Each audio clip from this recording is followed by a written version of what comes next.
بدايل مصرية تستحق الشهرة. لو بتدوروا على بديل لماك وبرجر كينج فتعالوا اعرفكم على شاب مصري عامل عربية برجر مميزة قوي، عشان الطعم عنده احلى بكتير من براندات معروفة استغنينا عنها الفترة الاخيرة وباسعار اقل كمان.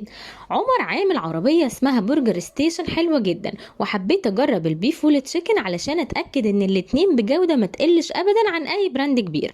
جربت السموكد برجر، اخترته تشيكن وانبسطت قوي بالتست والقرمشة بتوعه.